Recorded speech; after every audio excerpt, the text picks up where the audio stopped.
I got the idea to arrange Gustav Holst The Planets for jazz orchestra.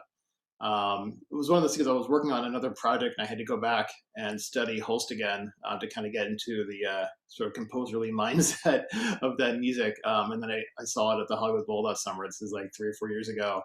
And it just kind of struck me how much the planets really just really informed film music. And then the harmony as well. It's like the time period of like the early 1900s. It was kind of coming out of the late Romanticism, and you have all this extended harmony, and you're hearing this stuff, and like you hear like John Williams, then you hear like the jazz background of John Williams and how that translated out of Holst. And there's this big cross section of like the harmony kind of coming into jazz and how it just kind of all fed together. I was kind of overwhelmed. I think it was the end of Jupiter with the big kind of fanfare moment, which I'll play a bit of on mine as well. But that was kind of the aha moment where like, okay, this might be a really cool thing to translate over to big band.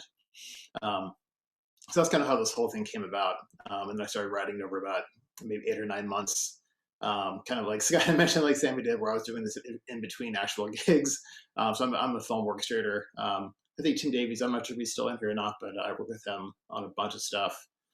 We had a bunch of projects at the same time during this. So, I would finish a project, and then if I had like a week and a half off, I would just sit down and start writing again. And as it kind of came together, I would call the band together, have some rehearsals. Oh, Tim is here.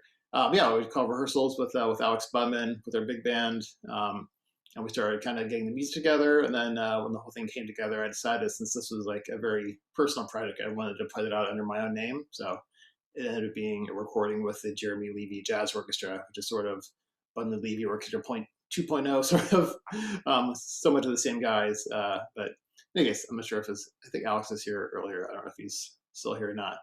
But that's kind of the gist of this whole project.